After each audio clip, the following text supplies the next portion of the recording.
The traveler chose a place beneath 3 old pines where the snow was shallow and the ground reasonably dry. Night would come soon, and whatever questions remained could wait until morning. He set down his pack and began preparing a place for the night. First he cleared the snow with his boots. Beneath it he found old needles, dark earth, and pieces of bark protected by the branches above. He gathered what was dry.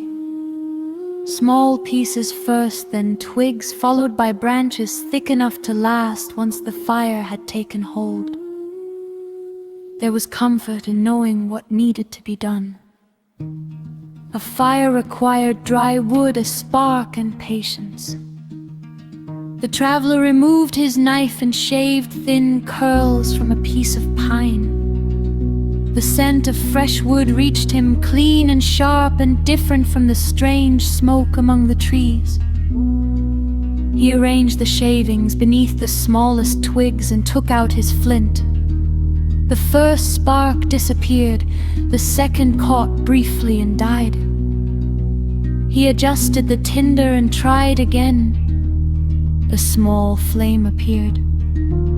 The traveler bent close and gave it breath until the flame moved through the shavings and reached the twigs. He added wood slowly, and before long the fire could hold itself. Smoke rose between the branches, twisting once in the cold air before continuing upward. The traveler watched it climb. Then he held his hands toward the flame and felt heat against his palms. For the first time in several hours, something behaved exactly as he expected. He sat beside the fire while the remaining daylight faded through the trees. The traveler ate what remained of his dried meat and warmed a little water.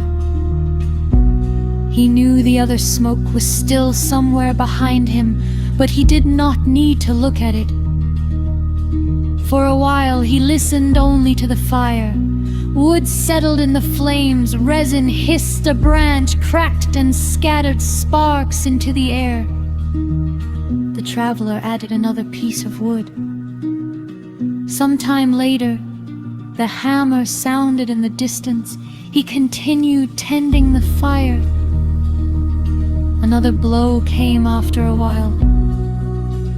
The traveler looked into the flames and considered what he had believed earlier. He had wondered whether the hammer accompanied moments of change, yet nothing had changed between those 2 blows. Perhaps he had been wrong. The possibility reassured him more than he expected. There was no need to understand the hammer tonight. Darkness had settled among the trees, his fire was warm, and morning would come soon enough.